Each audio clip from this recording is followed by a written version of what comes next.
বঙ্গোপসাগরে সৃষ্ট নিম্নচাপের কারণে দেশের অভ্যন্তরীণ নৌরুটে লঞ্চ চলাচল সাময়িকভাবে বন্ধ রেখেছে বিআইডব্লিউটিএ। বৃহস্পতিবার সকাল ৯টা থেকে দৌলতদিয়া পাটুরিয়া রুটে লঞ্চ চলাচল বন্ধ আছে বলে নিশ্চিত করেছেন লঞ্চ ঘাটের ব্যবস্থাপক নুরুল আনোয়ার মিলন।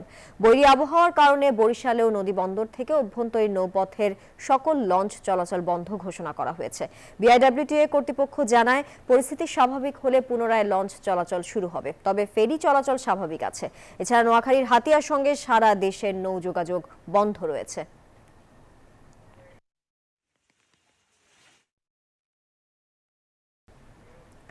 দর্শক, আবহাওয়া পরিস্থিতি নিয়ে আরো খবর জানাতে পটুয়াখালী থেকে যুক্ত হচ্ছেন সহকর্মী শিকদার জোবায়ের।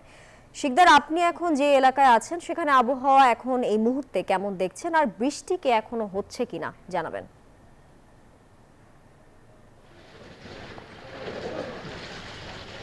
ধন্যবাদ। গত রাত ৯টা থেকে বৃষ্টি শুরু হয়েছে। এই মুহূর্তেও বৃষ্টি রয়েছে এবং পটুয়াখালী পৌরসভার যে সড়কগুলো রয়েছে, যে সড়কগুলো একটু নিচু, সেই সড়কগুলো ইতিমধ্যে কিন্তু জলাবদ্ধ হয়ে আছে। এখানে আমরা দেখতে পাচ্ছি যে পটুয়াখালী লঞ্চঘাট যে এলাকা, এই এলাকায় ইতিমধ্যে জলাবদ্ধ হয়ে আছে। এখানে গাড়ি চলাচল একেবারেই খুব বিঘ্ন ঘটছে। অফিস আদালতে যারা যাচ্ছেন তাদেরও খুব কষ্ট হচ্ছে।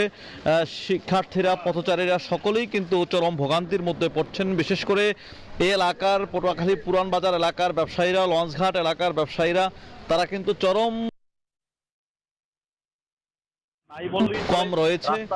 এখানে ক্রেতা বিক্রেতাদের সমাগম একেবারে নাই বললেই চলে। রাস্তায় যে অটো রিক্সা চলাচল করছে তারাও কিন্তু খুব রিস্ক নিয়ে চলাচল করছে, চরম ভোগান্তির মধ্যে পড়ছেন এখানে নিম্ন আয়ের খেটে খাওয়া মানুষগুলো।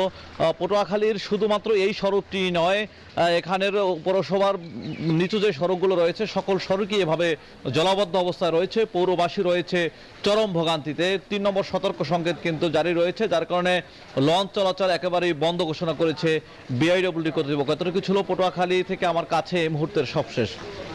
শিকদার, আপনাকে ধন্যবাদ পটুয়াখালীর আবহাওয়া পরিস্থিতি নিয়ে যুক্ত থাকার জন্য।